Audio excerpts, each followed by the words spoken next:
Hello big ബോസിന്റെ മറ്റൊരു review എപ്പിസോഡിലേക്ക് എല്ലാവർക്കും സ്വാഗതം. ഹായ്. ഇന്ന് അപ്പം നമ്മൾ ഏതൊക്കെ എപ്പിസോഡാണ്? Episode 5 and 6. അതായത് എലിമിനേഷൻ വീക്കെൻഡ് എപ്പിസോഡ് തൊട്ട് മുന്നിൽ 2 എപ്പിസോഡ്. നമ്മൾ ഇടയ്ക്കിടയ്ക്ക് എപ്പിസോഡ്സ് മിസ്സാക്കുന്നുണ്ട്, ടൈം കിട്ടുന്നില്ല. അതാണ് ഒരു കാര്യം. പിന്നെ 2 ഭയങ്കരമായിട്ടൊന്നും അതിൽ നിന്ന് പറയാനില്ല. അതെ, അപ്പോൾ 2 എപ്പിസോഡ് ഒന്നിച്ച് പറയുമ്പോൾ വെറുതെ ടൈം കളയണ്ടല്ലോ എന്ന് കരുതിയാണ് 2 കൂടെ കമ്പൈൻ ചെയ്ത് പറയുന്നത്. അടിപൊളി എപ്പിസോഡുകളാകുമ്പോൾ നമ്മൾ അതാത് എപ്പിസോഡുകൾ കറക്റ്റായിട്ട് ഇട്ട് പോകും. അപ്പോൾ 5th എപ്പിസോഡ് തുടങ്ങാം അല്ലേ? എപ്പിസോഡ് 5th മോർണിംഗ് ടാസ്കോട് കൂടി തന്നെയാണ് തുടങ്ങിയത്. പിന്നെ ആ ഒരു പനി ടാസ്ക് കൊടുത്തല്ലോ, എന്താ പുകഞ്ഞ കൊള്ളി പുറത്ത് കിടക്കുന്ന അതിൽ 3 പേര് പുറത്ത് കിടക്കണം. അപ്പോൾ അതിൽ ശൈത്യയെ ഏർലി മോർണിംഗ് അപ്പാനി ശരത്തും ബിന്നിയും എല്ലാം കൂടെ പൊക്കി. പക്ഷെ എന്തോ ഭയം കൊണ്ട് രക്ഷപ്പെട്ട് ആ ടൈമായപ്പോ എഴിച്ചത് കൊണ്ട് പുറത്തായില്ല. ഇല്ലെങ്കിൽ പുറത്തായി പോയി. ജസ്റ്റ് മിസ്സായിരുന്നു. പിന്നെ ഉണ്ടായിരുന്നത് നമ്മുടെ ഷാനവാസും നമ്മുടെ കോമണർ അനീഷുമായിട്ടുള്ള ചെറിയ ഒരസലും കാര്യങ്ങളൊക്കെ ആയിരുന്നു. അതും വലിയ ഒന്നുമില്ല. പിന്നെ അനീഷ് നല്ലോണം എല്ലാരെയും ചൊറിയുന്നുണ്ട്, നല്ലോണം എല്ലാരും ട്രിഗർ ചെയ്യുന്നുണ്ട്. അത് അടിപൊളിയായിട്ട് പോകുന്നുണ്ട് സംഭവങ്ങൾ. എത്ര നാളെ പോകുന്നതാണത്. അതെ. പിന്നെ നമ്മളെ രേണു അക്ബറും നമ്മുടെ കഴിഞ്ഞ എപ്പിസോഡ് നമ്മൾ പറഞ്ഞ സെപ്റ്റിക് ടാങ്ക് പരാമർശം അത് വീണ്ടും പറഞ്ഞു. രാവിലെ തന്നെ തുടങ്ങി നല്ല രീതിയിൽ വിധവാ കടക്കെടുക്കാൻ നോക്കി. പക്ഷെ അത് കൃത്യമായിട്ട് അനുമോള് ബ്ലോക്ക് ചെയ്തു. അതിന് സൂപ്പറായിട്ട് തന്നെ ബ്ലോക്ക് ചെയ്ത് കളഞ്ഞു. വിധവാ കാർഡ് എടുക്കണ്ട, അതിന്റെ കാര്യമില്ല. പിന്നെ സ്ത്രീത്വത്തെ അപമാനിച്ചു എന്ന് പറഞ്ഞു ആ കാർഡ് ഇറക്കാൻ നോക്കി. സിംഗിൾ മദർ അതും തുടങ്ങി. ആവശ്യമില്ലാത്ത ഒരു കാർഡുകൾ ഇറക്കേണ്ടതില്ല. ഡിഫെൻഡ് ചെയ്യുന്നുള്ളതാണ്. പക്ഷെ വേറെ ആരും അതൊന്നും പറഞ്ഞില്ല കേട്ടോ. അത് അനു മാത്രമേ അങ്ങനെ ആ ഒരു ഇനിഷ്യേറ്റീവിന് അല്ലെങ്കിൽ അങ്ങനെ ഒരു തുടക്കം വന്നതിന് അപ്പം തന്നെ അടിച്ചങ്ങ് ഒതുക്കി കളഞ്ഞു. അപ്പോൾ അതൊക്കെയാണ് ഉണ്ടായിരുന്നത്. പിന്നെ എന്താണ്ടായിരുന്നേ? പിന്നെ ഒരു മറ്റേ ഈ ബാൻഡ് ഡ്രസ്സ് എടുത്ത ബാൻഡ് ഉള്ളവർക്ക് അവരെ ചലഞ്ച് ചെയ്യാനും അങ്ങനെ ഒരു ടാസ്ക് ഉണ്ടായിരുന്നു. അതെ. അതിൽ എനിക്ക് ഒന്ന് നമ്മുടെ ജിസേലിന് എതിരെ വന്നത് നെവിനായിരുന്നു. പക്ഷെ അതിൽ നെവിന്റെ വാദങ്ങളാണ് ഹൗസ് മേറ്റ്സ് എല്ലാവരും അംഗീകരിച്ചത്. പിന്നെ നമ്മളെ സരികല്ല നമ്മുടെ ഇത് സരികയും നമ്മുടെ ആരായിരുന്നു ആദിലനൂറ. നമ്മുടെ ആദിലനൂറയും സരികയായിട്ടായിരുന്നു അവരുടെ. ആദിലനൂറ തന്നെയാണ് ആരുടെയൊക്കെയാണ് ബാൻഡ് ഇരുന്നത്, അവർക്കൊക്കെ തന്നെയാണ് വീണ്ടും ഇരിക്കുന്നത്. അല്ല, പോയത് നമ്മളെ ജിസേലിന്റെ നിന്ന് പോയിട്ടാണ് ഇവന് കിട്ടിയത്, നമ്മുടെ നെവിന് കിട്ടിയത്. പിന്നെ അടുത്തുണ്ടായിരുന്നത് എനിക്കൊന്ന് മറ്റേ നമ്മുടെ ഫോർട്ട് കൊച്ചിക്കാരൻ FC ബോയ് ഒനീൽ ബ്രോയും ആര്യനുമായിരുന്നു. അതിൽ ആര്യന്റെ ഡിബേറ്റ് ആണ് ജയിച്ചത്. അങ്ങനെ അതിലായ ജിസേലിന് മാത്രം ഡ്രസ് നഷ്ടപ്പെട്ടു. അങ്ങനെ പിന്നെ എപ്പിസോഡിൽ വേറെ എന്താ ഉണ്ടായിരുന്നത്? പിന്നെ ജിസേല് ആ ഒരു ഡിബേറ്റിന്റെ പ്രശ്നത്തിന് ശേഷം കുറച്ച് നെവിൻ എല്ലാരും കൂടെ സെലക്ട് ചെയ്തതിൽ ഒരു അമർഷം ഉണ്ടായിരുന്നു. അത് ഭയങ്കരമായിട്ട് പ്രകടിപ്പിച്ചു. പക്ഷെ നെവിൻ ഇങ്ങനെയൊക്കെ ആണെങ്കിലും നല്ല രസമാവുന്നുണ്ട്. കളിക്കുന്നൊക്കെ രസമാണ്. പിന്നെ അവന്റെ ആക്ഷൻസും കാര്യങ്ങളൊക്കെ അടിപൊളിയായിട്ട് എന്റർടൈനർ ആണ്. അതെ. പക്ഷെ ജിസേല് പറഞ്ഞ പോയെന്ന് വെച്ചാൽ ജിസേലിന് മലയാളം അറിയത്തില്ല. അവന് നെവിന് വർഷം സംസാരിക്കാറ്. അപ്പൊ അങ്ങനെ മലയാളം ബിഗ് ബോസ് ആണ്. നമ്മള് അടിച്ചടിച്ച് നിന്നേ പറ്റും. അപ്പൊ അങ്ങനെ ജിസേലിന് ഇത്തിരി പൊളിഞ്ഞു. അവളുടെ മേക്കപ്പ് സാധനങ്ങളും ഡ്രസ്സും കാര്യങ്ങളൊക്കെ അതെല്ലാം തിരിച്ചു വെക്കേണ്ടി വന്നു. അങ്ങനെ അവന് കിട്ടിയതിലൊരു ചെറിയൊരു പ്രശ്നം വന്നു. പിന്നെ ഇവർക്കെല്ലാം വാണിങ് കിട്ടി. ജിസേലും ഇവര് എല്ലാം തിരിച്ചു കൊടുക്കാൻ കുറച്ച് സാധനങ്ങൾ കീപ്പ് ചെയ്യുന്നുണ്ടായിരുന്നു. അതില് ബിഗ് ബോസ് ലാസ്റ്റ് വാണിംഗ് കൊടുത്തു. എന്തോന്നടേ എല്ലാം കൊടുക്കാൻ പറഞ്ഞ അങ്ങ് കൊടുക്കുക. പിന്നെ അതല്ലേ റൂള്. ഇവർക്കൊന്നും പ്രത്യേകത ഒന്നുമില്ല. പിന്നെ അവര് ബിഗ് ബോസ് കൊടുക്കുന്ന ഡ്രസ് ഇടാൻ ഇത്ര ബുദ്ധിമുട്ട് ഇല്ല. ഇവർക്ക് ഇപ്പം ജിസേലിനെ സംബന്ധിച്ചിടത്തോളം ജിസേലിന്റെ എനിക്ക് തോന്നുന്നു അവരുടെ കോൺഫിഡൻസ് എന്ന് അവരുടെ ഡ്രസ്സിങ്ങും അവരുടെ മേക്കപ്പും അവരാ ഒരു മോഡലല്ലേ. അപ്പൊ ആ ഒരു ഇത് നിൽക്കുമ്പോൾ അവർക്കൊരു സെൽഫ് കോൺഫിഡൻസ് കിട്ടുള്ളതായിരിക്കും. പക്ഷെ ഇതെല്ലാം അതാണ് ബിഗ് ബോസിന്റെ മൈൻഡ് ഗെയിം. കാരണം ഇവരെല്ലാം എന്തൊക്കെ പ്ലാൻ ചെയ്ത് എങ്ങനെയൊക്കെ ഇവരെ സ്വയം പ്രിപ്പയർ ചെയ്ത് ഇവരെ കാണിക്കുന്ന നെവിൻ പറയുന്നുണ്ടായിരുന്നു എനിക്ക് എന്റെ ഡ്രസ്സുകൾ വേണം. അതില്ലെങ്കിൽ കോൺഫിഡൻസ് ഇല്ല. അവർ എന്ത് ഡ്രസ്സ് അതിൽ പിന്നെ കോൺഫിഡൻസ് കിട്ടാൻ ഒരു ട്രാക്ക് സ്യൂട്ടും ടീഷർട്ടും. പക്ഷെ അതവന്റെ ഡ്രസ്സ് അവനിടുമ്പോ അവനൊരു കോൺഫിഡൻസ് കിട്ടുമായിരിക്കും. ചില ദിവസം നമ്മൾ ചില ഡ്രസ്സ് ഇട്ടുകൊണ്ട് പോകുമ്പോൾ നമുക്കൊരു ഒരു കോൺഫിഡൻസ് തോന്നാറില്ലേ? എന്നാലും വീട്ടിൽ ഇരുന്ന ഡ്രസ്സിലൊക്കെ കോൺഫിഡൻസ് എന്ന് പറഞ്ഞാൽ ഭയങ്കര സംഭവമാണ്. ഒരു ഷോ ഇല്ല, അവരെ പ്രസന്റ് ചെയ്യല്ലേ 24/7 ആൾക്കാരെ ഫ്രണ്ടില്. അപ്പൊ അത് നമുക്ക് പറയാൻ പറ്റൂല, അത് അവരുടെ ഇതായിരിക്കും. അപ്പൊ അങ്ങനെ ആ കാര്യത്തില് ജിസേലിന് അവർക്കെല്ലാം വാർണിങ്സ് കിട്ടി. അതാണ്. പിന്നെ പ്രത്യേകിച്ച് വേറെ എന്തെങ്കിലും ഉണ്ടായിട്ടുണ്ടോ? ഇല്ല. ഇല്ല. ഇനി പിന്നെ 5th എപ്പിസോഡിൽ വളരെ ഭയങ്കരമായ കാര്യങ്ങളൊന്നും നടന്നില്ല. ഉണ്ടായിരുന്നു. പിന്നെ 6th എപ്പിസോഡിലാണ് മെയിൻ സാധനം ഉണ്ട്, അത് നമ്മൾ വിട്ടുപോയി. നമ്മുടെ ഒരു ലവ് ട്രാക്കിനുള്ള ഒരു ചാൻസ് കാണുന്നുണ്ട്.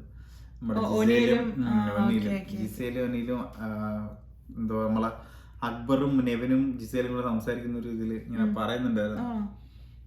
ഞാൻ ശ്രദ്ധിച്ചില്ല. ഇങ്ങനെ ഒരു ലവ് ട്രാക്ക് ജിസേലിനൊരു ചെറിയ താല്പര്യമുള്ള പോലെ പറയുന്നുണ്ട്. അപ്പൊ അക്ബർ അത് പ്രസന്റ് ചെയ്തിട്ട് ചോദിക്കുന്നുണ്ട്. അതാണ് പറ്റില്ല അത് ആ കളിക്ക് പറഞ്ഞത് പറ്റത്തില്ല എന്ന് പറഞ്ഞത്. അവന്റെ ഫ്രണ്ടാണ്, അപ്പൊ അങ്ങനെ റിലേഷൻ ആകുന്നു. പക്ഷെ ലവ് ട്രാക്ക് നമുക്ക് ഉടനെ പ്രതീക്ഷിക്കാം ഈ സീസണിൽ ഉണ്ടാവുമെന്ന് തോന്നുന്നു. എല്ലാ സീസണിലും ഒരു ലവ് ട്രാക്ക് ഉണ്ടാവും. പക്ഷെ ഇത് ഫേക്ക് ആണോ അതോ ഒറിജിനൽ ആണോ എന്നുള്ളത് നമുക്ക് കണ്ടറിയാൻ പറ്റി. അപ്പൊ അത്രേ ഉള്ളൂ എപ്പിസോഡ് 5. വേറെ പ്രത്യേകിച്ച് ഒന്നും ഇല്ലായിരുന്നു. Coming to episode 6. പിന്നെ ഉള്ളത് എപ്പിസോഡ് 6. എപ്പിസോഡ് 6ലും ഇത് പറയും പോലെ മോർണിംഗ് ടാസ്ക് കൂടെ തന്നെ തുടങ്ങിയത്. പിന്നെ ഒരു അടിയുണ്ടായിരുന്നു രാവിലെ അനീഷും രേണുമായിട്ടുള്ള. അതായത് രേണു കണ്ണടച്ച് ഉറങ്ങി എന്ന് പറഞ്ഞിട്ടൊരു ഉറങ്ങിയിട്ടില്ല, പട്ടി കുറച്ചില്ലല്ലോ. അനീഷ് പറഞ്ഞത് ഉറങ്ങി എന്ന് പറഞ്ഞ് അങ്ങനെ രേണുവിന്റെ വരാൻ കിടക്കുന്നില്ല. പക്ഷെ ഇന്നലെ ചെറുതായിട്ടൊന്ന് വന്ന് അങ്ങോട്ട് പോയി. പക്ഷെ വരും, ഇത്രയും ദിവസം നിക്കണമല്ലോ. അതെ, പുറത്ത് വന്നിട്ടുണ്ട്. പക്ഷെ എന്നാലും അത്ര സീനായിട്ടില്ല. എന്നാലും പുറത്ത് വരും. ബാക്കിയൊക്കെ അത് ആ സീൻ ഇങ്ങനെ ആലോചിക്കായിരുന്നു. മുടി അടിച്ചിട്ട് ഇങ്ങനെ ആടി സെറ്റപ്പ്. പിന്നെ വരുന്നത് എന്തായിരുന്നു, നമ്മളെ അക്ബർ പണിപ്പുരയിൽ പോയി കഴിഞ്ഞാൽ മറ്റേ ടാസ്കില് വീക്ക്ലി ടാസ്കില് ഏറ്റവും കൂടുതൽ പോയിന്റ്സ് കിട്ടിയത് അക്ബറാണ്. അപ്പൊ അക്ബറിനായിരുന്നു അകത്ത് പോകാനുള്ള ചാൻസ് കിട്ടിയത് പണിപ്പുര. സാധനം എടുക്കാം. ഇവര് പ്ലാൻ ചെയ്തെന്ന് വെച്ച് കഴിഞ്ഞാല് ഫുഡ് ഐറ്റംസ് എടുക്കുക. അത് ബിന്നി വന്ന് ഓൾറെഡി അക്ബറിന്റെ അടുത്ത് പറയാറുണ്ട് ഫുഡ് ഐറ്റംസ് എടുക്കണം. ഇവരുടെ ഫുഡൊക്കെ തീർന്നു, ഓൾമോസ്റ്റ് എല്ലാം തീർന്നു. അപ്പൊ അക്ബർ അങ്ങനെ എടുക്കാൻ ദാരിദ്ര്യം കൊണ്ടാണ് നല്ലോണം ആഹാരം പോലും കിട്ടുന്നില്ല. എനിക്ക് തോന്നുന്നു പേ കൂട്ടിട്ട് ഇവർ ആഹാരം നല്ലോണം പിഴിയുന്നുണ്ട്. ഇത് ചിലവർ എനിക്ക് തോന്നുന്നു സ്ട്രെസ് വന്നിട്ട് ഇവര് ഇടയിൽ വെച്ച് പോകാൻ വളരെ ചാൻസ് കൂടുതൽ. കാരണം ഒന്ന് മെയിൻ ആയിട്ടുള്ളത് ഇവരെ ഭക്ഷണം അത് കിട്ടുന്നില്ല, വസ്ത്രം അത് കൊടുക്കുന്നില്ല, ഉറക്കം ശരിയാവുന്നില്ല. ഈ പുറത്തെ ടാസ്കുകളൊക്കെ ശരിയാവുള്ളൂ. അപ്പൊ ആൾക്കാർ ടാസ്ക് ചെയ്യാനാണെങ്കിലും ഉണർന്നിരിക്കണേ. ഈ പുറത്ത് കിടക്കുന്നവരുടെ കാര്യം മാത്രമല്ല, അകത്തടക്കുന്നവർക്ക് ഉറങ്ങാൻ പറ്റുന്നില്ല ഈ ടാസ്ക് കാരണം. അറ്റ്ലീസ്റ്റ് ഗെയിം കളിക്കണമല്ലോ. എല്ലാരും പിന്നെ അതിലോട്ട് വരുന്നില്ല, എന്നാലും വരുന്നവർക്ക് ഉറക്കം കിട്ടുന്നില്ലല്ലോ. അങ്ങനെ പണിപ്പുര ടാസ്കിൽ അക്ബർ എടുക്കാൻ ഉദ്ദേശിച്ചതൊക്കെ ആയിരുന്നു ഫുഡ് ഐറ്റംസ്. പക്ഷേ ബിഗ് ബോസ് അവിടെ ടെസ്റ്റ് വെച്ച്, അതായത് അക്ബറിന്റെ സാധനങ്ങളും അല്ലെങ്കിൽ അക്ബറിന് ഒരാൾക്കുള്ള സാധനങ്ങൾ മാത്രം ഫുഡ് ഐറ്റംസ് ആയാലും അങ്ങനെ വെച്ചിരുന്നുള്ളൂ. പക്ഷെ അക്ബർ കയറി മാക്സിമം ഫുഡ് ഐറ്റംസ് തന്നെ എടുത്ത ചിക്കൻ ബിരിയാണി, പൊറോട്ട അങ്ങനെയുള്ള സാധനങ്ങളൊക്കെ എടുത്തു. അതിന്റെ പോയിന്റും പറഞ്ഞ അനീഷ് അതിനകത്ത് അതൊരു അടി ഉണ്ടായ. അനീഷ് ആവശ്യമില്ല തരത്തിനൊക്കെ ചോദിക്കുന്നു. പിന്നെ അനീഷിന് ആവശ്യമില്ല സ്ക്രീൻ സ്പേസും കൊടുക്കുന്നുണ്ട്. ചുമ്മാ പോയി അങ്ങോട്ട് ഉടക്കിയിട്ട് ഇഗ്നോർ ചെയ്ത് വിടുക എന്നുള്ളതാണ്. ഇത് മറ്റേ ദൈവത്തിനെ പോലെ പറഞ്ഞ് വലുതാക്കും. അതാണ് നടക്കാൻ പോണ സംഭവം. അപ്പൊ എന്താ ഇത്തിരി പോയിന്റ് കൂടിയോണ്ട് നീ എല്ലാ ഫുഡും തിരിച്ചു കൊടുക്കേണ്ടി വരും എന്ന് പറഞ്ഞ ദേഷ്യം ഫുഡൊക്കെ എടുത്തെറിഞ്ഞു, അല്ലെങ്കിൽ ആ ഒരു സാധനങ്ങൾ എടുത്തെറിഞ്ഞു. അങ്ങനെ പിന്നെ ഒരു ഒനിയില് നമ്മുടെ റെന ഫാത്തിമയായിട്ടൊരു അൺമാൻഡ് ആയിട്ടുള്ള ഒരു ഫൈറ്റ് ആയിരുന്നു. എനിക്ക് നല്ല ഒനിയില് കാര്യങ്ങൾ ചെയ്യുന്നുണ്ട് അവിടെ കിച്ചണിൽ നിൽക്കുന്നുണ്ട്. കഴിയാൻ ഫുഡ് കഴിച്ചിട്ടില്ല. അപ്പൊ അതിന്റെ ഇടയിൽ വന്ന് വെറുതെ പിറകെ നടന്ന് ചൊറിയും പോലെ തോന്നി. ആവശ്യമില്ലാത്ത ചൊറിച്ചിലും എനിക്കൊന്ന് റെനയ്ക്ക് കുറച്ച് പ്രെജുഡിസ് ആയിട്ടുള്ള കുറച്ച് ഇൻസെക്യൂരിറ്റീസ് ഉണ്ടെന്ന് തോന്നുന്നു. ആ ഇൻസെക്യൂരിറ്റീസ് എല്ലാവരും അവളെ ഒറ്റപ്പെടുത്തുന്നു അല്ലെങ്കിൽ പാർഷ്യാലിറ്റി വരുന്നൊക്കെയാണ് പോയിരുന്ന് സംസാരിക്കുന്നത്. വീട്ടിൽ കെയർ ചെയ്യുന്ന പോലെ ഇവിടെ എല്ലാവരും പറ്റില്ലല്ലോ. അത് അച്ഛനമ്മയും വീട്ടുകാർ കെയർ ചെയ്യും പോലെ ബിഗ് ബോസ് വന്നാൽ എല്ലാവരും എല്ലാവരും കളിക്കാൻ വന്നു, എല്ലാവരും കണ്ടസ്റ്റൻസ് ആണ്. ഇത്തവണത്തെ ബിഗ് ബോസിന്റെ ഒരു പ്രത്യേകത എന്ന് വെച്ചാൽ എല്ലാവരും കളിക്കാൻ വേണ്ടി വന്നവരാണ്. എല്ലാവർക്കും അവരുടേതായ ഗെയിം ഉണ്ട്. പിന്നെ കണ്ടില്ലേ രേണുസുധിയുടെ ഫസ്റ്റ് വോട്ടിങ്ങിന്റെ വീഡിയോ. അതെ, നേരത്തെ വീഡിയോ രേണു നോമിനേഷൻ വന്നപ്പോ ഉണ്ട്. അപ്പൊ ഇന്നെന്താ ജനസിൽ കണ്ടായിരുന്നു വീഡിയോ ഇട്ടിരിക്കുന്നു വോട്ട് ചെയ്യണം എന്ന് പറഞ്ഞിട്ട്. അതൊക്കെ നല്ല നല്ല പരിപാടിയാണ്. അതൊക്കെ അങ്ങനെയൊക്കെ വേറെ ആരും അങ്ങനെ ചെയ്തിട്ടില്ല. അത് രേണു ചെയ്ത് നല്ല സൂപ്പർ പരിപാടിയാണ്. അതാ കിട്ടിയ പ്ലാറ്റ്ഫോം യൂസ് ചെയ്യുന്നുണ്ട്. ഏത് എന്താണ് മറു സൈഡ് എന്നുള്ളതല്ല, പക്ഷെ കിട്ടിയ പ്ലാറ്റ്ഫോം യൂസ് ചെയ്യാൻ നല്ലോണം. ഒന്നുകിൽ ആരെങ്കിലും പറഞ്ഞു കൊടുത്തു, നല്ല PR വർക്ക് ആയിരിക്കണം. ഇപ്പൊ ഇത് അടുത്ത വരുന്ന സീസൺസിലുള്ള ഒരു ഫോളോ ചെയ്യും, ഈ ഒരു ഫോളോ ചെയ്യും. പക്ഷെ അതിന് ആരൊക്കെ കംപ്ലൈന്റ് ചെയ്യണം എന്നൊക്കെ പറഞ്ഞു മെസ്സേജുകൾ കമന്റ്സും കാര്യങ്ങളും. പിന്നെ ഉണ്ടായിരുന്നത് എന്തായിരുന്നു ക്യാപ്റ്റൻസി ടാസ്ക് നോമിനേഷൻ ആയിരുന്നു. മറ്റേ കല്ല് പറക്കുന്ന ആ ടാസ്കിനെ നല്ലോണം കളിച്ചവരിൽ നോമിനേറ്റ് ചെയ്യാവും. ആൾക്കാരെല്ലാം എനിക്ക് തോന്നുന്നു നമ്മുടെ ഷാനവാസും ബിന്നി പിന്നെ നമ്മുടെ അഭിലാഷ് ഇവരെയാണ് സെലക്ട് ചെയ്തത്. പിന്നെ നമ്മുടെ ജയിൽ ടാസ്ക് അടിപൊളിയായിരുന്നു. ജയിൽ ടാസ്കില് അപ്പാനി ശരത്തും അത് ഒരു ആവശ്യമില്ലായിരുന്നു. അല്ല ഈ ജയിൽ നോമിനേഷൻ തൊട്ട് മുന്നെയാണ് ഈ ശരത്തും നമ്മുടെ അനീഷായിട്ട് ശരത്ത് വെറുതെ അങ്ങോട്ട് അവനെ ചൊറിയുന്നുണ്ടായിരുന്നു. അവന്റെ സൗണ്ട് തിരിച്ചു കിട്ടിയേണ്ടതായിട്ട് അനീഷ അപ്പൊ എല്ലാം കേട്ട് തിരിച്ച് റെസ്പോണ്ട് ചെയ്ത് ഇങ്ങനെ കൂളായിട്ട് നടന്നിട്ടും